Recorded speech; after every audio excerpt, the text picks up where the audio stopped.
Hello, I'm Larry Wilson, and welcome to this segment in our study on the book of Revelation.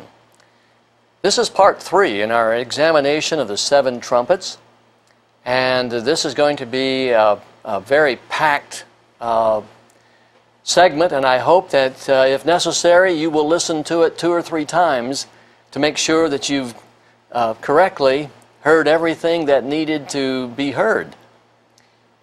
You already know about corporate intercession.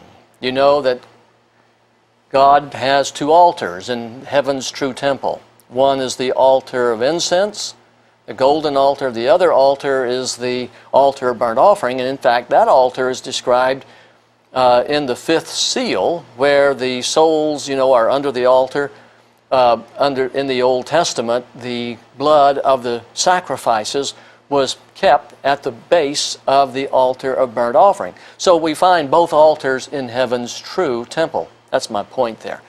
Now, you know that corporate intercession is where God, Jesus, stepped in the way and has been corporately interceding on behalf of the whole world ever since the day Adam and Eve sinned. And you also know about the use of incense. So now the last thing you need to know about this service of where the censer is thrown down is what that means. Let's go back to the computer screen and let's take a look. In Bible times, censers were little metal buckets or skillets that were used for the purpose of carrying fire from one place to another. In those days, there were no matches or butane lighters.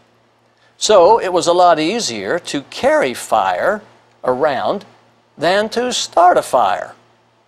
Thus, censers, or skillets for the purpose of carrying fire, in ancient times were rather common household devices. Censers were also used at the temple for the purpose of carrying fire. The fire on the altar of incense never went out. Even when Israel carried the tabernacle from place to place, the fire from the altar was carried in a censer. It never went out. Notice how the censer was used on the Day of Atonement. In Leviticus 16:12, Moses writes, "He, that is the high priest," he's now taking instruction. God is telling Moses what the high priest is to do. And God says, "He, the high priest, is to take a censer full of burning coals from the altar before the Lord," that would be the altar of incense, "and 2 handfuls of finely ground fragrant incense, and take them behind the veil or the curtain that separated the 2 rooms." He's going into the most holy place. And while he's in there, he is to put the incense on the fire before the Lord, and the smoke of the incense will conceal the atonement cover above the testimony. In other words, the mercy seat, which is right above the Ark of the Covenant. It's on the top of the Ark of the Covenant, which is above the 10 Commandments. That is the testimony. The testimony is called the 10 Commandments. So the smoke from the incense will conceal the mercy seat above the 10 Commandments so that he will not die. In other words, where the Shekinah glory is resting, this smoke provides a hiding place for the high priest as he stands before God. The point here is that temple censers were used for the purpose of atonement. You may recall in Numbers 16, there's a very interesting story about the rebellion of Korah, Dathan, and Abiram. They concluded that Moses and Aaron had just appointed themselves to speak for God, and they were sick and tired of listening to Moses and Aaron. But God became very angry with the whole nation of Israel because they joined in with Korah, Dathan, and Abiram. And there's a big showdown. I don't have time to go through that, but I hope you'll read Numbers 16, all of it. Here's the critical point for our study today. "And the Lord said to Moses, when this showdown had been finished and Korah, Dathan, and Abiram had been swallowed up by an earthquake, the Lord said to Moses, get away from this whole assembly so I can put an end to them at once." And the Bible says, and Moses and Aaron fell face down. They were scared to death. Numbers 16, verse 46, Moses said to Aaron, "Take your censer and put incense in it, along with fire from the altar, and hurry to the assembly to make atonement for them. Wrath has come out from the Lord. The plague has started." So I imagine Aaron's little short legs ran as fast as he could into the middle of the camp of Israel. That's where the temple was kept, in the middle of the assembly. And the plague had already started among the people, but Aaron offered the incense and made atonement for them. Verse 48, one of the most beautiful verses in the Bible. Number 16:48, Aaron stood between the living and the dead, and the plague stopped. What a beautiful, wonderful example of intercession. And that's what Jesus has been doing, is literally standing between the living, those who are alive in Christ and spiritually born again, and the dead who are swamped in their carnal nature. He stood between the living and the dead, and the plague stopped. Verse 49, but 14,700 people died from the plague before Aaron could get there. That's how fast the wrath of God had broken out. That's not counting those who died because of Korah. He and his family were all swallowed up. Those three families were swallowed up in that earthquake. Now that you know what censers are, instruments of atonement, and how they were used, in atonement services, the big picture behind this simple event in Revelation 8 through 5 becomes possible to grasp. Number one, here it is. God's patience ran out in 1994 at the end of 70 Jubilee cycles. The 7 angels were given the 7 trumpets at that time. The 7 trumpets represent 7 punitive judgments that are coming upon the earth. Before the first 4 angels, though, can sound their trumpets, they are told to wait until the 144,000 are sealed. And they will be sealed when the perfect time arrives. Then, at this perfect time, an angel approaches the altar of incense, and he offers much incense on the altar, and the fragrance ascends before God, together with all the prayers of the saints who are living on earth. Now, we're talking about an event that is still future. I'll say more about that in a minute. Then, the angel fills his censer with fire, and he throws it down on the earth, and 4 physical signs follow. Putting the fire from the altar in the censer and throwing it down indicates the end of corporate intercession. There will be no more services at the altar of incense. It's over. It's finished. Corporate intercession is over. This explains why and how God's wrath breaks out. Jesus has been standing in the way, and God's wrath breaks out. The 4th seal is broken. Censers cast down, and it's marked by global earthquake number 1. I hope you understand how this all comes together so completely. Truth is proven by the harmony that comes from the sum of all of its parts. Daniel 12:11 says, from the time that the daily, it should be the word service there. There's no word there in reality. Translators have inserted the word sacrifice because they know that there were daily sacrifices in the temple. But this verse is talking about heaven, not the true tabernacle, not the one that was destroyed in AD 70.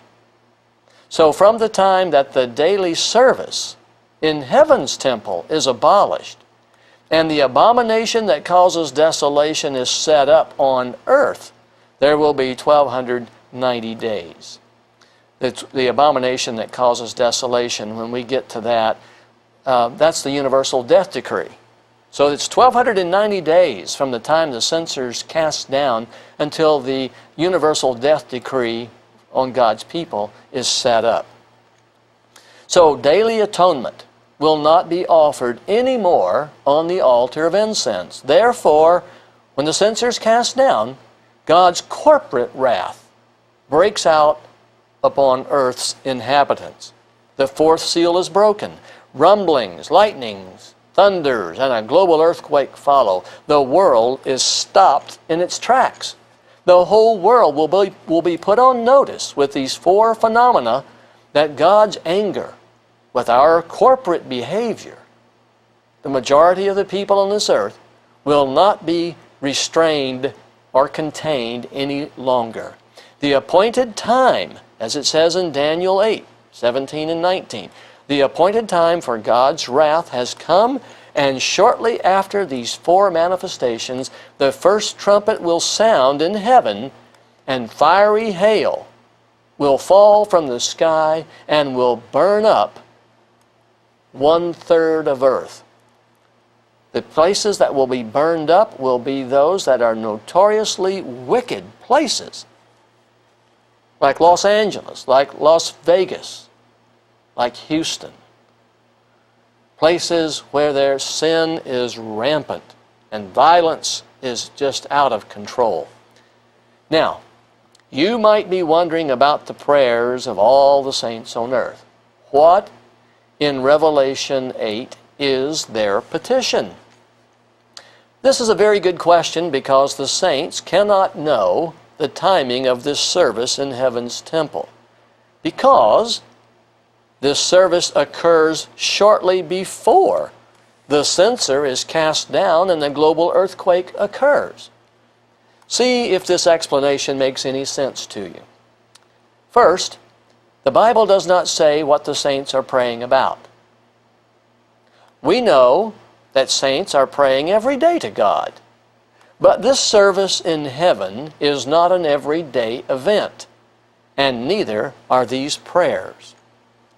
However, there is one thing that all of God's saints would pray about at the same time under the right circumstances. Here it is. I believe that very soon a great war will erupt in the Middle East, and this war will escalate until there is a nuclear exchange. Tens of millions of people are going to die in this war. Because this war will affect our global economy, the distribution of oil, food, clothing, building materials, and supplies of all kinds will stop.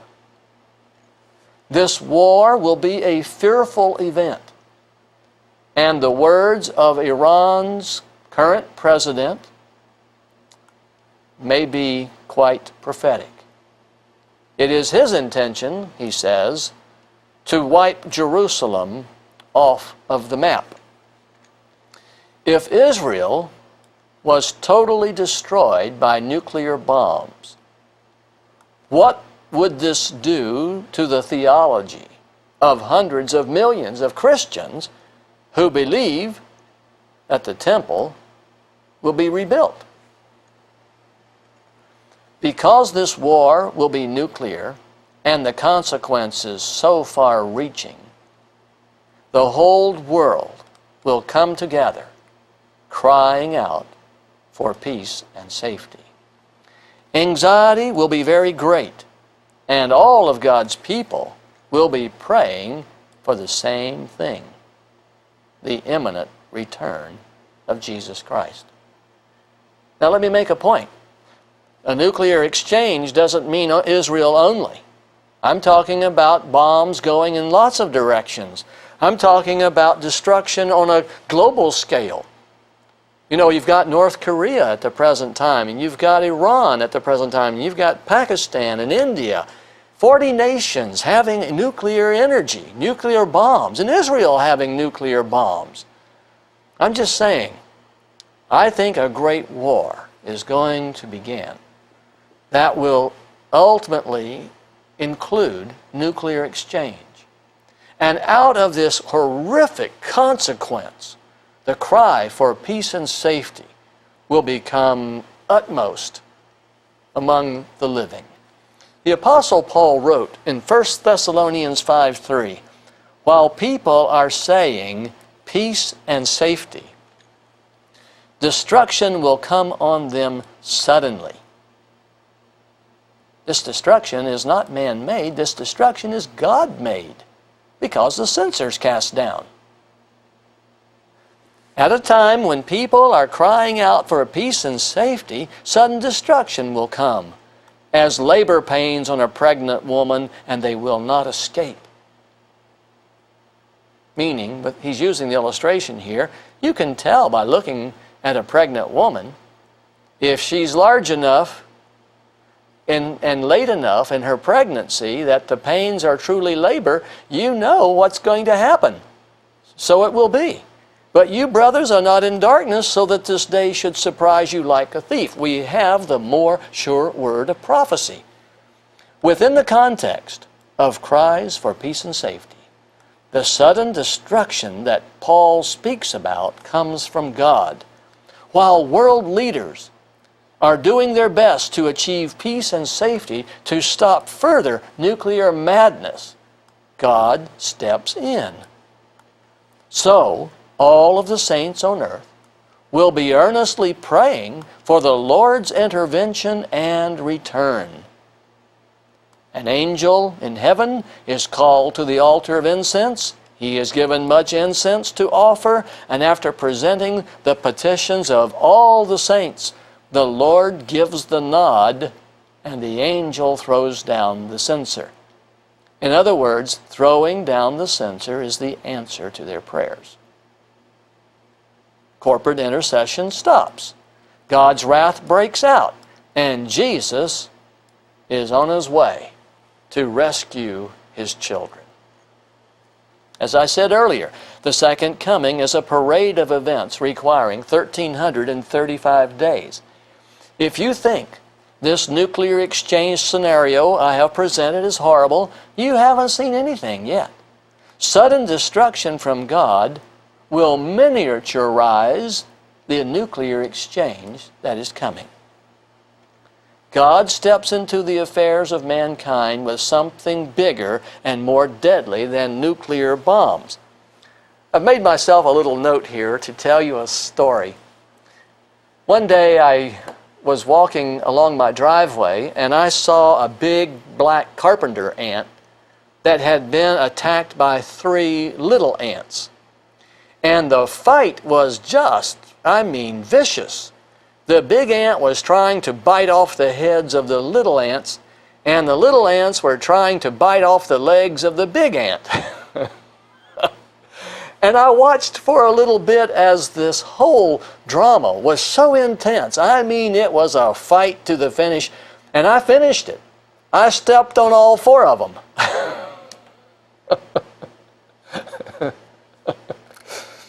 You see, I came in with something bigger than a nuclear bomb. I finished the struggle for everybody. And that's what God is going to do when man gets so violent and this nuclear exchange is so extensive. God steps in with something bigger to deal with the inhabitants of the earth. In fact, the first trumpet will burn up 1/3 of the entire world. And you know, when people survey the damage and they happen to notice which places get burned up, they're going to quickly surmise a profound fact. God is angry at our evil and violent ways. God is unhappy with our degeneracy and decadence, because it's going to be the wicked places like Sodom and Gomorrah that he burns up in every nation. So think of it as 1/3 of every nation, its wicked places burned up. Suddenly, man's biggest problem isn't nation against nation. It is God versus mankind. You see, the first trumpet changes everything. So let's look at all these 4 trumpets and notice what the Bible says. The first angel sounded his trumpet in heaven's temple, and there came hail and fire mixed with blood, and it was hurled down upon the earth. A third of the earth was burned up.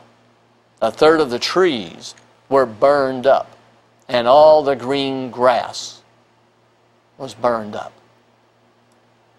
The word for grass translated here is the same word for green crops. We're talking famine. We're talking people will think the gates of hell have opened up and God is going to burn us all up with hellfire. You can see how fearful people are going to be. And when you begin to understand that 25% of the world's population is going to perish in these judgments, whoa, this will get the attention of the survivors. Verse 8, the second angel sounded his trumpet, and something like a huge mountain. Well, what else would you call a rock that's a couple of miles in diameter but a huge mountain? You go to Colorado and you look at a rock that's 5,000 feet high, you'd say they call that a mountain. You put a rock like that in Florida, people are going to call that rock. Well, you wouldn't have to be that big. The second angel sounded his trumpet in heaven's temple, and there came something like a huge mountain, all ablaze, flying through the atmosphere. It was thrown into the ocean, and a third of the ocean, a third of the sea turned into blood. When water has all the oxygen boiled out of it, it turns in red. It turns red because the algae that takes over is red, the color red. It's called red tide. But look, a third of the living creatures in the sea died, and a third of the ships upon the sea were destroyed. Incidentally, look at this text. Jesus said in Luke 21:25, there will be signs in the sun, moon, and stars, and on the earth nations will be in anguish and perplexity at the roaring and tossing of the sea. I want to tell you something. 33% of the world's population live within 60 miles of an ocean.